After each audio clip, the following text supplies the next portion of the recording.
सोलापूर लोकसभा निवडणुकीसाठी मतदान होऊन आता 10 दिवस झाले असले तरी कोण निवडून येणार याची उत्सुकता अजूनही कमी झालेली नाही.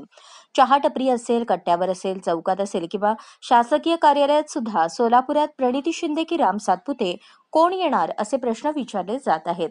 आता तर लाखोंच्या पैजाही लागल्या आहेत. विशेष म्हणजे ही पैज नागरिकांमधून नाही तर राजकीय नेत्यांमध्ये लागली आहे. एका प्रादेशिक वृत्तवाहिनीने महाराष्ट्र नवनिर्माण सेनेचे सोलापूर लोकसभा अध्यक्ष प्रशांत इंगळे आणि शरदचंद्र पवार राष्ट्रवादी गटाचे युवकचे प्रदेश नेते प्रशांत बाबर यांची मुलाखत घेतली. या मुलाखतीमध्ये इतका जोश होता की शेवटी त्यांच्यामध्ये या दोन्ही नेत्यांनी 1,00,000 रुपयांची पैज लावली.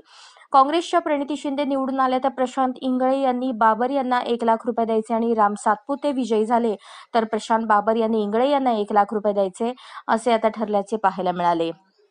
इंगळे तर वाजत गाजत हलगी लावून पैसे घ्यायला जाणार आहेत. मात्र बाबर हे सोलापूर शांत राहावे म्हणून आपण कोणताही ढोलबाजा वाजवणार नाही असे सांगून शांततेत पैसे आणायला जाऊ असे मजेशीरपणे सांगितले.